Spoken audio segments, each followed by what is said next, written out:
Indian Premier League IPL 11వ edition కోసం జరిగిన వేలంలో భారత ఆటగాళ్లు అధికంగా అమ్ముడుపోయారు.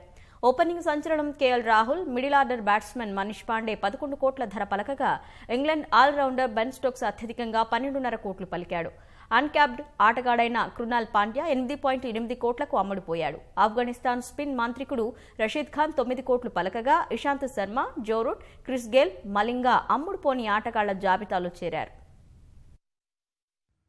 బెంగళూరులో నిర్వహించిన ఐపీఎల్ 11వ ఎడిషన్ వేలంలో భారత ఆటగాళ్ల హవా నడిచింది. భారత జట్టు స్టైలిష్ ఓపెనర్ కేఎల్ రాహుల్ ను 11 కోట్లకు కింగ్స్ 11 పంజాబ్, అంతే ధరకు మనీష్ పాండేను సన్ రైజర్స్ హైదరాబాద్ వేలంలో కొన్నాయి. ఇద్దరి ధరలు ఆకాశాన్నంటడం వల్ల వారి పాత ఫ్రాంచైజీలు వారిని అట్టిపెట్టుకునేందుకు ఉన్న రైట్ టు మ్యాచ్ ను వినియోగించుకునేందుకు ఆసక్తి చూపలేదు. ఇవాల్టి వేలంలో ఇంగ్లాండ్ వివాదాస్పద ఆల్రౌండర్ బెన్ స్టోక్స్ ను దక్కించుకునేందుకు రాజస్థాన్ రాయల్స్ జట్టు Kings 11 Punjab, Chennai Super Kings తో పోటీ పడింది. చివరకు 12.5 కోట్లతో సొంతం చేసుకుంది. గతేడాది కూడా స్టోక్స్ 14.5 కోట్లు పలికాడు. వీరి తర్వాత ఆఫ్ఘాన్ సంచలన స్పిన్నర్ రషీద్ ఖాన్ ను సన్ రైజర్స్ హైదరాబాద్ 9 కోట్లకు కొనుగోలు చేసింది. ఆఫ్ స్పిన్నర్ అశ్విన్ ను కింగ్స్ 11 పంజాబ్ 7.6 కోట్లకు కొనుగోలు చేసింది. అశ్విన్ కోసం ఆర్టీఎం ను ఉపయోగించని Chennai Super Kings allrounder Kedar Jadhav ను 7.80 కోట్లు వెచ్చించి మరీ కొనుగోలు చేసింది. స్పిన్నర్ హర్భజన్ ను కూడా ప్రారంభ ధర 2 కోట్లకు సొంతం చేసుకుంది. 6.4 కోట్లు పలికిన డ్వేన్ బ్రేవో కోసం సీఎస్కే ఆర్టీఎం ను వాడి జట్టులో నిలుపుకుంది. టెస్టుల్లో భారత తరపున ట్రిపుల్ సెంచరీ బాదిన రెండవ ఆటగాడైన కరుణ్ నాయర్ ను కింగ్స్ 11 పంజాబ్ 5.6 కోట్లకు కొనుగోలు చేసింది. కోల్కతా నైట్ రైడర్స్ వదులుకున్న గౌతమ్ గంభీర్ ను ప్రారంభ ధర 2 కోట్లకు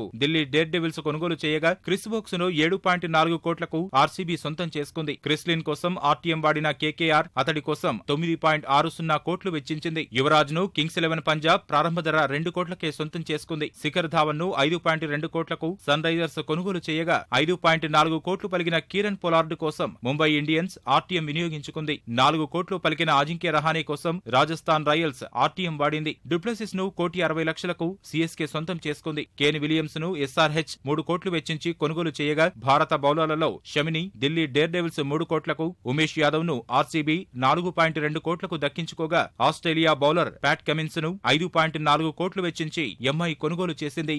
యువ బౌలింగ్ సంచలనాలైన యజువేంద్ర చాహల్ ను ఆర్టీఎం ద్వారా 6 కోట్లకు ఆర్సీబీ, కుల్దీప్ యాదవ్ ను 5.8 కోట్లకు కేకేఆర్, కర్ణ శర్మను 5 కోట్లకు సీఎస్కే, సంజు శాంసన్ ను 8 కోట్లకు రాజస్థాన్ రాయల్స్ కొనుగోలు చేశాయి. రాబిన్ ఉతప్పను 6.4 కోట్లకు కేకేఆర్ సొంతం చేసుకున్నాయి. ఇంకా జాతీయ జట్టులోకి కూడా రాని రాహుల్ తెవాతియాకు ఢిల్లీ డేర్ డెవిల్స్ 3 కోట్లు ఖర్చు చేసింది. Australia fast bowler Mitchell Starc ను 9.60 కోట్లకు కేకేఆర్ సొంతం చేసుకోగా కీపర్లలో దినేష్ కార్తిక్ ను 7.4 కోట్లకు కేకేఆర్, వృద్ధిమాన్ సాహాను సన్ రైజర్స్ హైదరాబాద్ 5 కోట్లకు కొనుగోలు చేశాయి. మరో కీపర్ పార్థివ్ పటేల్ ను కొనుగోలు చేసేందుకు ఏ ఫ్రాంచైజీ ఆసక్తి చూపలేదు.